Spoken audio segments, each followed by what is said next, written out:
Okay, so let's now look at research. Let's try to define what research is, and let us try to describe what research is. Okay, so research in common language refers to the search for knowledge. That is research in common language. So one can also try to define research as a scientific and a systematic search for pertinent information on a specific topic. That is research. Research is a systematic, or we can say that it is a scientific and a systematic search for pertinent information on a specific subject. Okay. So the keywords here is that it is scientific. It's not just done anyhow. And again, this search is systematic. These words are very, very important. We'll still refer back to them in defining what the research is. So now, in fact, research is an art of scientific investigation. When you are conducting the investigations scientifically, that's a research.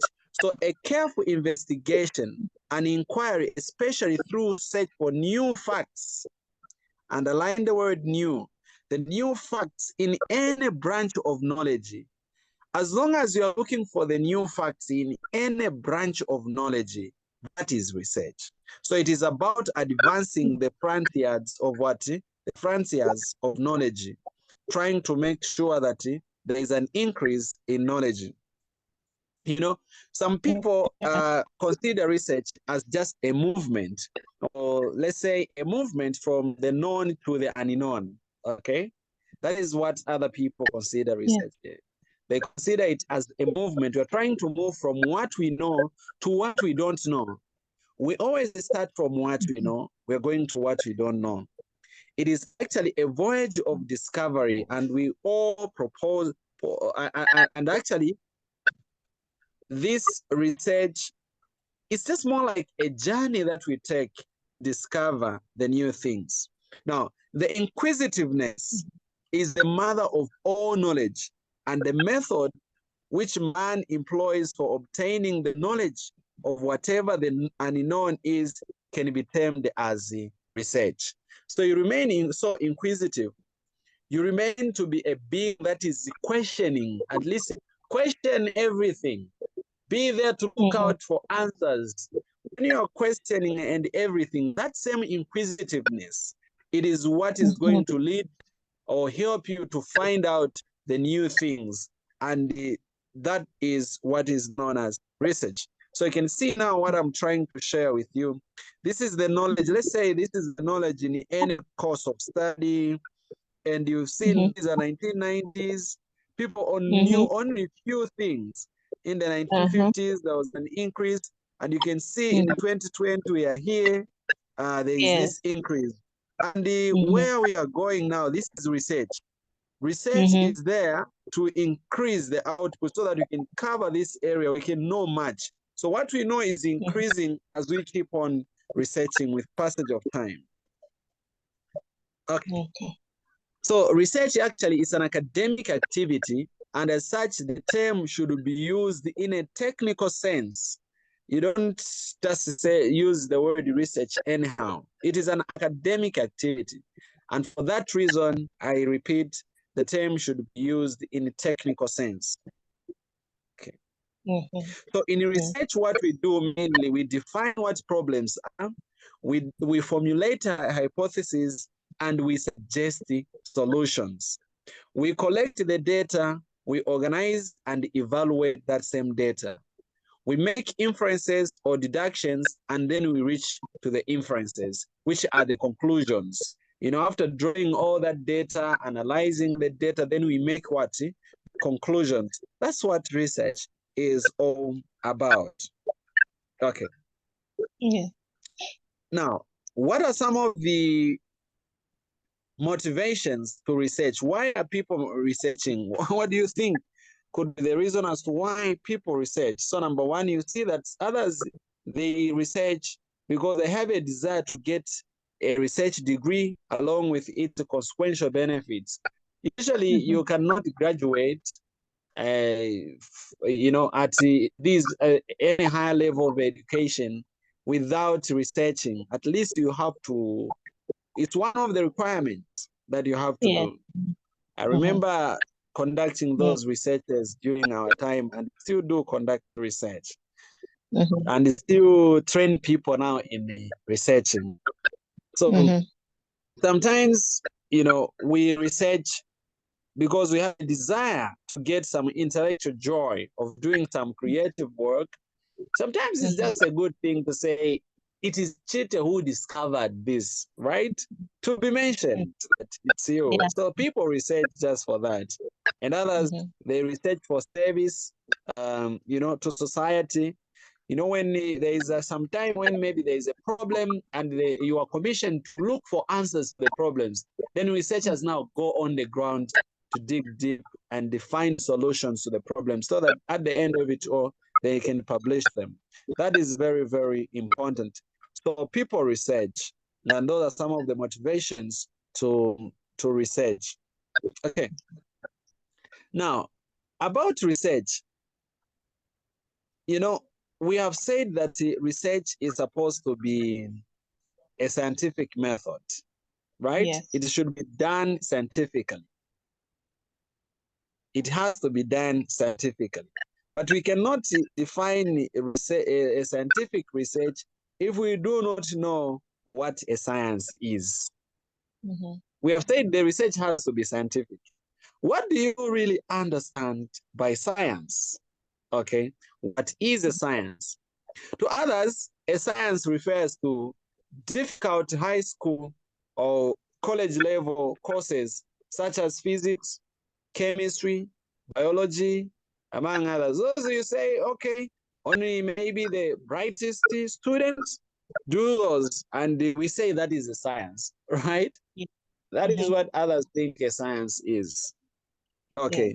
But to others, a science is a crafty, practiced by scientists, in which courts using, specialized equipment in their laboratories, and they try to do all these things. Now, look, the word science is derived from the Latin word scientia, right? Okay. We are diagonizing, defining what science is. Science is not an English word. It is actually a borrowed word from Latin, which is scientia, which means what? Knowledge. Okay. Okay. Learn something there. Yeah. Science is derived from Latin, and the original word is scientia. It means knowledge. That is science. So what is a science now? So therefore, a science refers to a systematic and organized body of knowledge in any area of inquiry that is acquired using scientific methods. Okay? I'll repeat. What is a science? Define a science. A science is a systematic and organized body of knowledge in any field of inquiry that is actually acquired using what? Scientific method. And what we mean by scientific method? So we are going to describe what scientific method is as we move down. Okay. So science can be, grouped down into these broad categories. We can say natural sciences and social sciences mainly. Okay. So natural science is a science of, naturally occurring objects and phenomena, such as the light, objects, matter, earth, those human bodies. That is natural science, right? Yeah. On the other hand, we have social sciences. A social science is a science of people, the collection of people, such as groups of firms, the groups of people, the businesses, the firms, the companies, the societies, the economies, and their individual or collective behaviors. When you're analyzing the behavior of firms, behavior of societies, behavior of the economies, and try to understand that that is a science too. Okay? Yes. So people, when they say this one is a scientist, most of the times when people they hear a scientist, what comes in their mind, they refer to someone who was maybe physics, what? Mhm. You know, we have defined that a scientist can either be a natural scientist or social scientist, okay? Yeah. But to say a scientist is general, okay? So that is what a science is. I think you have now known what a science is, and we are good to go. Yes. Right. We have said in the definition of science that it is what? The scientific knowledge that has been collected systematically, okay, using scientific method, isn't it? Yes. In the definition of science, we said the systematic, okay, the systematic and organized body of knowledge. That is, this is a scientific knowledge, of course, that is acquired using scientific methods. What do we understand by scientific knowledge now? Because not every knowledge is scientific. Mhm. The scientific knowledge refers to a generalized body of the laws and theories to explain a phenomenon or an event, or maybe the behavior of interest that are acquired using scientific methods. Okay. Whereas these laws, what are laws now? Very important. The laws are observed patterns of phenomena or behaviors. The observed patterns. Even God himself, if you're a Christian or whatever, when he was creating those laws that we call the laws, those laws, they are from observation, right? It has been Yes. observed that when a person does this, what comes is this. Then God, through his own infinite wisdom and love, he saw that whenever a person does this, the outcome is this. Then he comes, Yeah. he tells you, don't do this. You understand? Those are laws. So now, a law is just an observed pattern. You have been observing the pattern. Those, they stand as laws. They don't change. Okay. What are theories?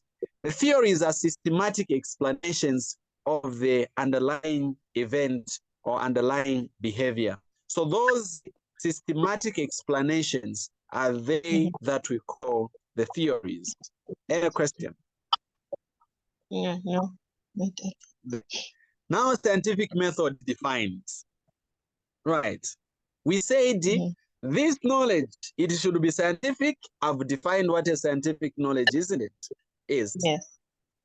Now, it should be acquired in or using scientific methods. What do we understand by scientific methods? It refers to the standardized set of what? Techniques. The standardized set of techniques for building scientific knowledge, such as how to make valid observations, how to interpret the results, how to generalize those results. That is what is referred to as the scientific method. So scientific method is actually the standardized set of those techniques that we use to build what? Scientific knowledge. And those include things such as how to make those valid observations, how to interpret the results thereof, how to generalize those results. So basically, that is what scientific method is. Right now, you have understood the meaning of scientific. Is that clear? Yes. Okay. Now, you know, it is very interesting a little bit. Just allow me just a few minutes to show you where scientific reasoning came from and the developments. I will spend a few minutes to show you the development that has occurred in history. You know, many years ago, actually, before the birth of Christ, BC, right? BC, many years ago, the knowledge or any fields of inquiry, you know, they were actually, they were coined, and the studies were usually associated to the religious studies, I would say theology. They were theological ideas. That was the beginning, like, of it all. Before 3 BC, okay? Before 3 BC, all form of knowledge, whatever we knew as human beings, it was just merely the laws that we had acquired through faith. Like, it was just the issue of faith, you know? And the explanations that we get from these scriptures. And those are the things that formed the basis of our knowledge. If you may be someone who is following religions, you may say that actually that time was good, maybe. That the time when all the knowledge was just based on what the scriptures say, and we believe that this is like this, no questioning, okay? No questioning. There was no need of questioning and asking that time. That was the beginning of it, from the very beginning. But around 3 BC, there was a change now, okay? The great philosophers, people, I'm sure you might have heard of people like Plato, the great philosopher Plato.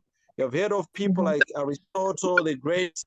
You've heard of people like Confucius, the Chinese philosopher. These philosophers, they challenged this issue of belief system. Actually, they say that no, we can actually rationally observe and draw the knowledge from systematic and logical reasoning. They said, no, we can actually use systematic and logical reasoning to come up with the knowledge. And that is what led to what is known as rationalism. That was the beginning of everything. Now, people tend now to be rational. So in short, you have to think from logical, from the cause and causation. That was the beginning of questioning everything. If there is a point where even atheists started, like their birth root, it is just around this time, where even people started, like, they started questioning everything. As long as it does not logically make sense, then it cannot be it can't be supported by science. There are no miracles no miracles here. Things should be logical. They should be explanation. They should be proven. You're following? Yes. And that thought is new. It was just around 3 BC when people started questioning. Otherwise, before this time, there was no question, no nothing. I think the group of these guys, these 5 guys, Plato, Aristotle, Confucius, among others, they're the ones that led to all these things that we are seeing nowadays. Then from that time, there was another development. Somewhere around 1561, it's near, it's just so, it hasn't been a long time. Around 1561 to 1626. Recently, we would say so. Now, an English, a British philosopher, Francis Bacon, suggested that knowledge actually can only be derived from observations in the real world. You have to make observations in the real world. And this led to the new group of the other scientists, and it led to what is called empiricism. Empiricism comes from the word empirical, like from our real observations. So in short, we should be able to observe things the way how they happen, and then it should make sense. That's when we believe that, oh, we can coin knowledge. Otherwise, if we observe, like, as long as it's not aligned to the things that we have been observing, no, that is not knowledge. If you followed what has been happening, these are human beings now, and this is how they're thinking. It was very interesting around that time. Empiricism, and we have a group of people that just now believe from observations. So we have to be observing, like, then we read from what people have observed all over the time, all over the days. Even the great people that have reached 90s, above 100s, they have been observing life. So from their experience, from their observations, then they are going to teach the little ones that, no, life is like this. And according to them, they said, we need to be basing our knowledge based on observations. So no church this time around. No belief, no nothing. We have to observe. Interesting. So things such as miracles, no, not here. But again, after some time, it was a good thing that Germans again came in, to introduce the idea of, the new development. They combined now empirical evidence with rationality, and that led to what is known as German idealism. That was a new group of believers as well. They said, no, knowledge actually can be coined by combining rationalism and empiricism. So that is what is there. It has been a very interesting journey, and let me not dive too much into this. I will end up becoming a historian, but at least you have seen where knowledge came from. Yes. Yeah. You've seen how people have been moving. So the foundation of it was the issue of faith. And then, if you're a Christian or you believe you belong to any religious affiliation or any group, you can agree with me then that before that time, before all that, then it means that people were just believing in what they believe the gods would say. Yeah. Right. But so you would see where changes came from now. This is not the Bible study. It's just, we're just trying to show you scientifically how people have been changing. And if you have not gone back to history to dig deep how the evolution has been, you can get lost. So before that time, people used to read the Bibles, all those writings of the great men, and believe in what people just used to follow those writings only. Before we started questioning everything. Any question? No question.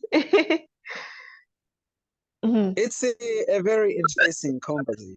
Yeah, it is. It is. Yeah. You have liked it, right? Yes. Okay.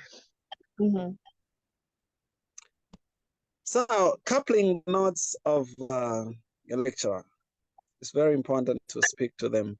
How did they define scientific method? I've already defined what scientific method is to you, but I can just try to run through the notes quickly as well, so that you can have the balanced look of it. So according to them, the focus of the course is actually to use quantitative empirical research and to test the hypothesis and to build a theory in social sciences. That's generally. So that's the focus of the course. To do quantitative research and to build the theory in social sciences. When you are able to do those things, you would have done the requirements for the course. Okay? Yes. Yeah.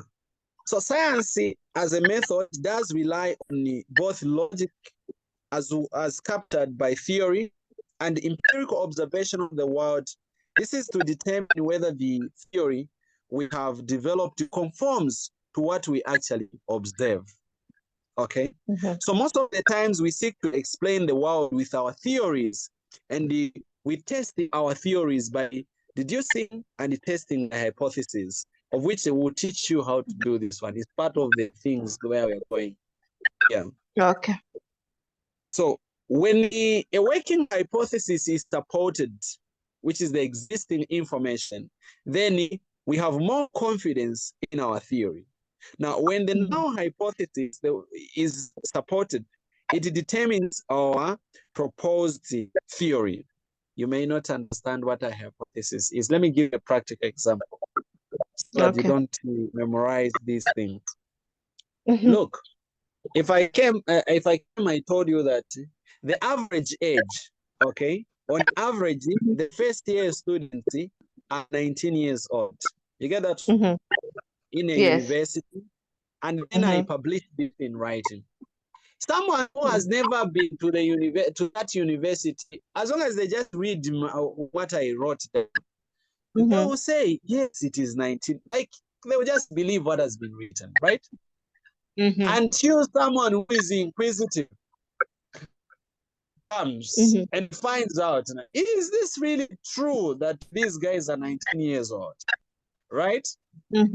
Yes. Now, the knowledge that these people, the first proposition that these people are 19 years old is called a null hypothesis, okay?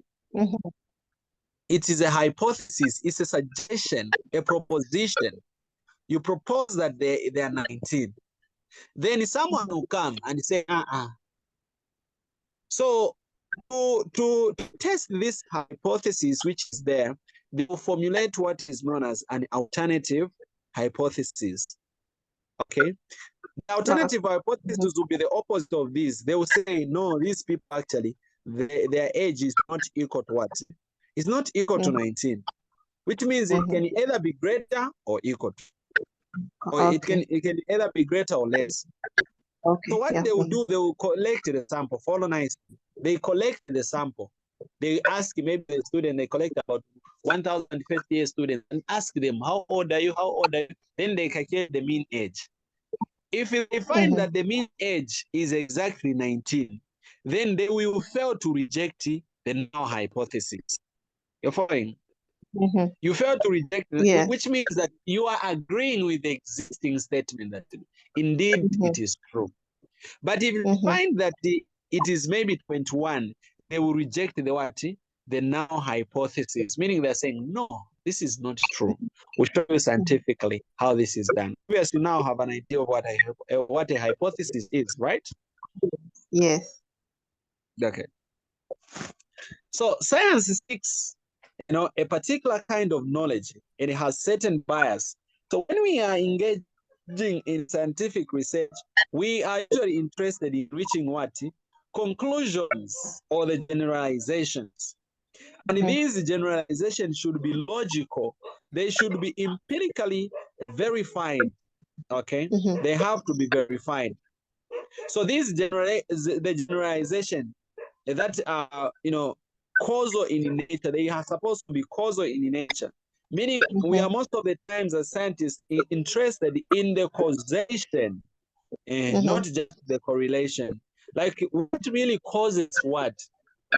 And in scientific research, actually, as you grow up in your academics, you should understand that thinking from cause to effect is something that you should always promote. Try always to think from cause to effect. Let me give you the meaning of what we mean by thinking from cause to effect. When you just see the results or maybe the human behavior, don't just, maybe you see people are laughing, you should not just get it, oh, they're laughing. We have to dig deeper. What could be the cause? You get? Whenever, many people never dig from the cause. They just concentrate on the effect, the result. Oh, this is what has happened. But they never dare to go back to the cause. Why are they happy? All these people are upset. Why are they really upset? Okay. Oh, this person is not maybe picking up their call, right? They just go straight and get upset there and then. But why would you not just think about the cause? Because there could always be the cause. And whenever we dig the root cause, we understand the cause of everything, every human being, everything, every event, there is the cause. And then we'll be able to interpret issues correctly. Why? But why? There should be the cause. There should be reasons for everything. Okay? So think always from the cause to effect. Don't easily get upset when you just find maybe the partners don't pick up the call. And you're like, obvious. Those generalizations. One bad thing that prevents people from thinking practically and from logic, they think on behalf of people. You understand? Like you assume he should have done this. Obviously he's aware, but okay. Okay, if he is not picking up my call, okay, if he has seen that I was calling, why did he call? He should have maybe called. You know, all those things. Like, you forget that people are different. They're not you. So whenever you are thinking on behalf of people, you always find challenges in human behavior. Anyway, this is not psychology. Let me not speak much about the human behavior.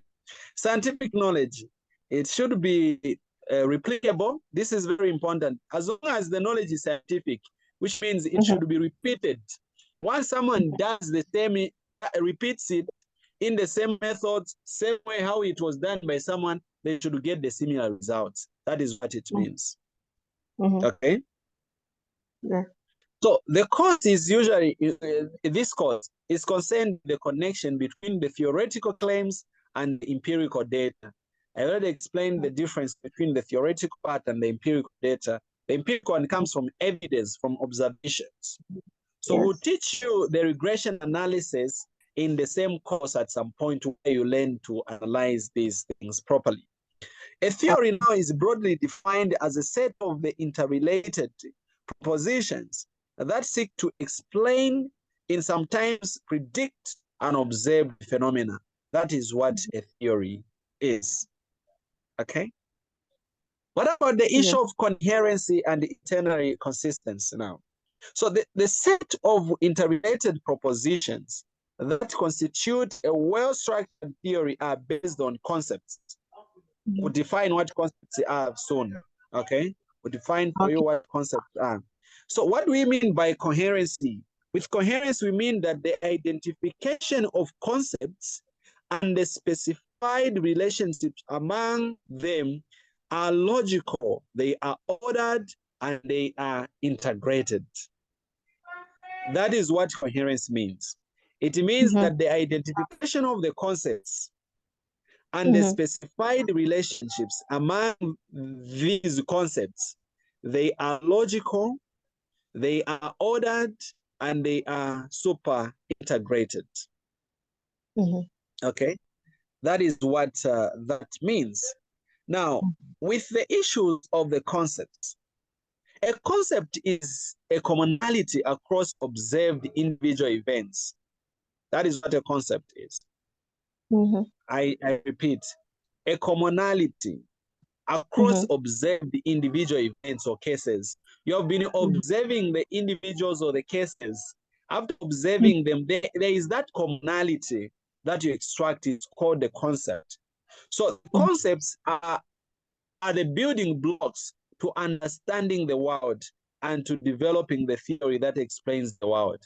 Without the concepts, then we are unable to explain the world. And the theory, we are unable to develop these theories that should be there to explain the world. The theories are there to explain the world to us. Right. Yes. So once we have identified the concepts, we can seek now to explain them by developing theories that are based on them. So we need to identify the concept. I repeat, those commonalities, after observing, you see those commonalities, right? They are the ones that you call concepts. So concepts are very, very necessary because they help us to understand the world and develop the theories that later on help us to do what? To interpret the world. Is that clear? Yes, yes. Okay. So now, there are basically two steps that are involved here in the development of these same concepts. The first one, we give it, for example, a nominal definition. This is a concept. You give it a nominal definition. Then you develop an operational definition that identifies how we can measure and quantify the concept. First of all, you give it a nominal definition, which is not permanent. Then later on, you give it the operational definition. Now, the operational definition is there to explain, like it's descriptive in nature. It tells us how, this variable can be measured, and how actually we can quantify this same variable. because we deal with quantities. These qualitative, variables, we may not manage to measure them unless we quantify them. We deal with numbers, okay? Now, once a concept has been quantified, okay, you have changed it into something that we can quantify into some numbers. We'll show you how to do that. Then it is employed in model as a variable. Then we can model that as a variable. Yeah, it can now become a variable. So a variable usually comes from what? Concepts. You follow that? Yes. When the concepts have been quantified, then we can get them as what? As variables. Okay? The variables are either independent or dependent. That is what I said last time. I explained about independent and the dependent variables last time. Right? Yes. Now, how do you measure the concepts? So when measuring these concepts, the indicators that are used in building and testing theories should be both valid, they have to be reliable. By validity, what we mean that actually it does refer to how well the measurement capture the concept. Yeah. Then if the measurement is unable to capture the concept, then it is not valid. Understand? Yes. So it is very, very important in research to understand. What do we mean by operational definition? I said something about operational definition, if you remember.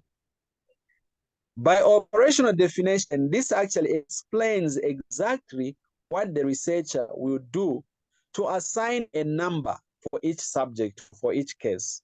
What is it that you're going to do?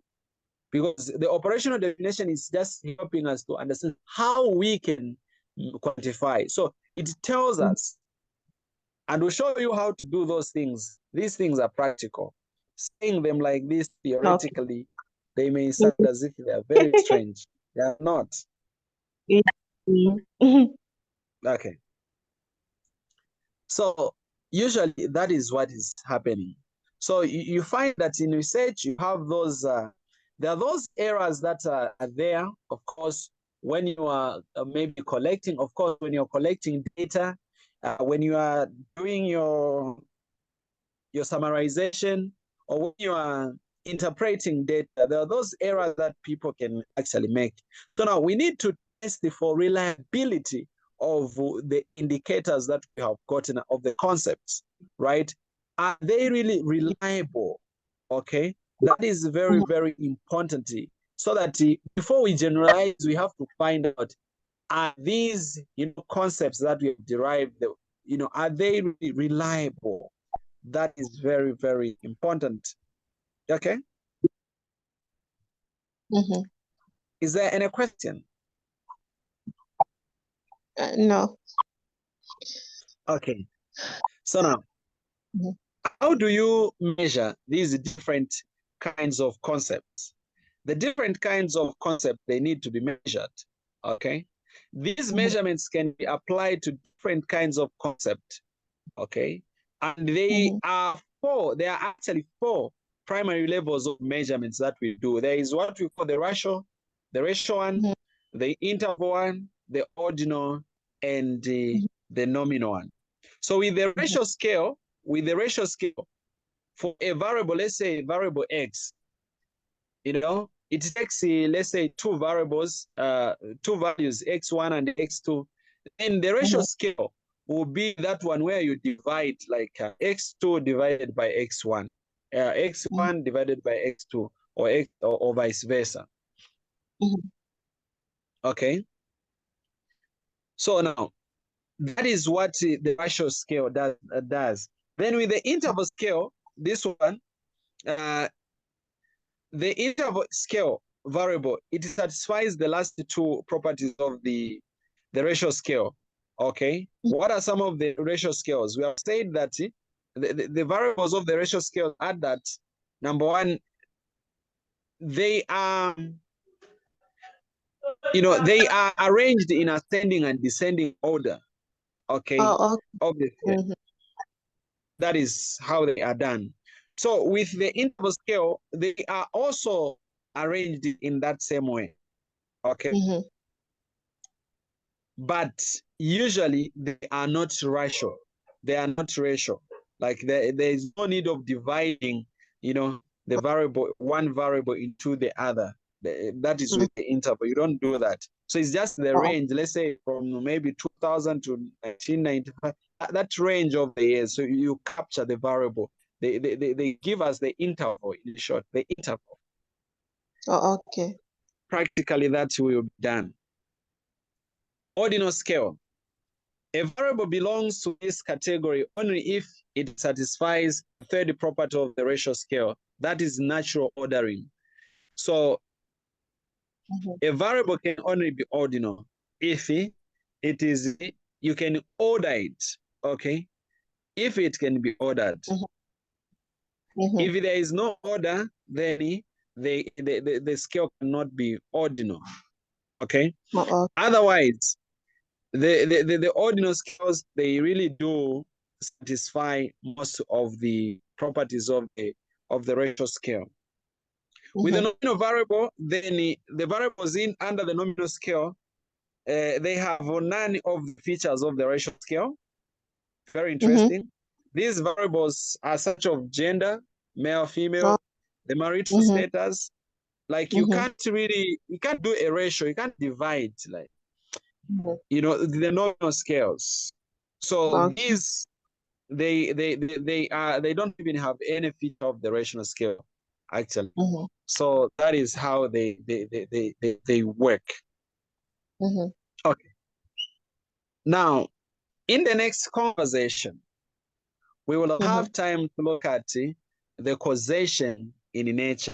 We said that there should be a cause, right? The thinking that we are looking at, it has to be logical, and it should be causal in nature. Yes. Okay. Yeah. So we should be able to pick it up from here. Right. Okay. Is there any question? No. Oh, it's not yet time up. No, it's not. We have. In my mind, I thought maybe it's almost time up.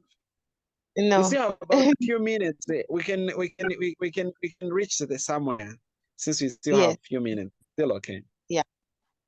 Let's look at this now. Causal in nature. What do we really mean by that? Actually, we say the second most important characteristic of a theory is that it should be causal in nature. This means that an independent variable is thought to have a causal influence on the dependent variable. Okay.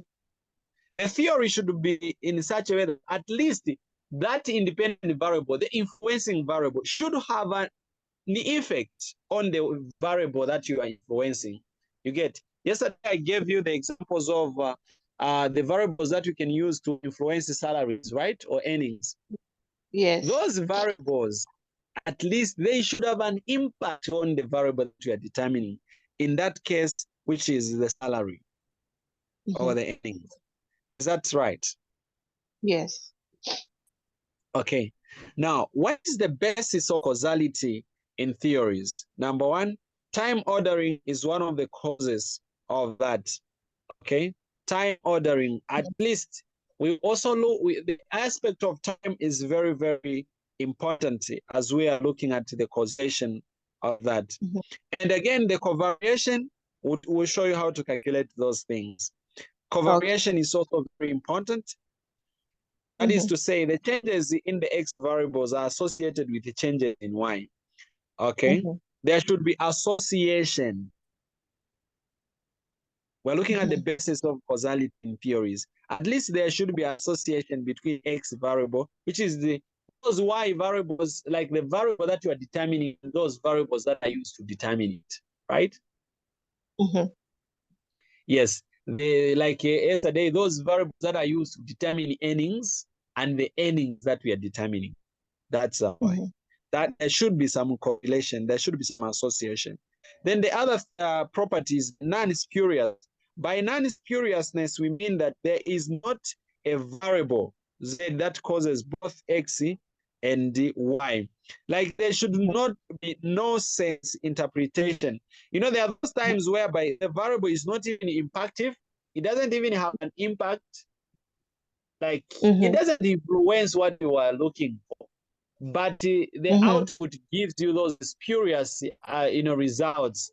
It shows as if it has got some impact, maybe just because of those errors. So we need to eradicate that, and we'll show you how to handle that on a computer when you're researching properly.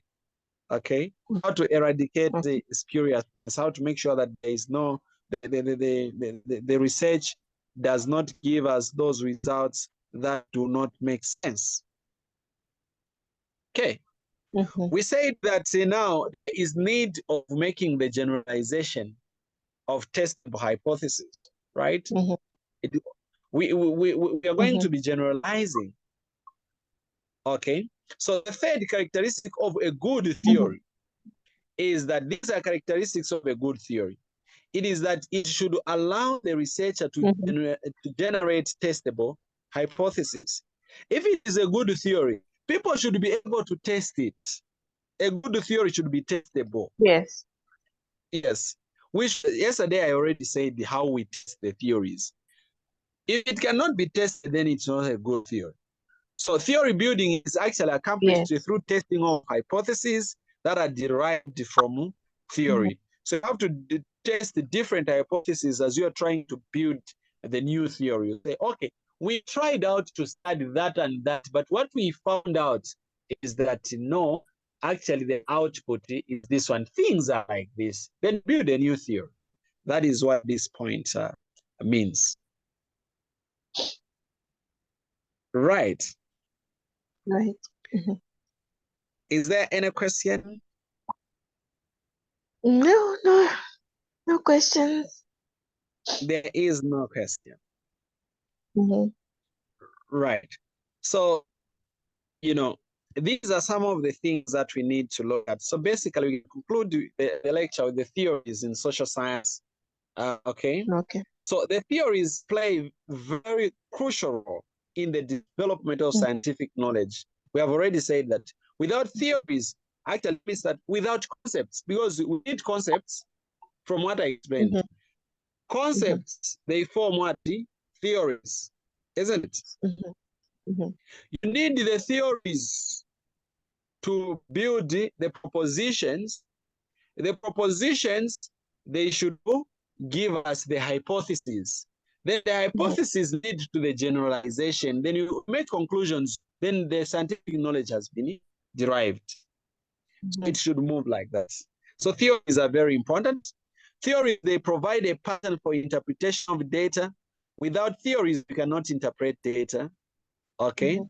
They help us to link studies from one point to another. And the theories allow us to interpret the larger meaning of our findings. Without theories, we cannot extract comprehensive meaning of whatever we find. That is very, very important.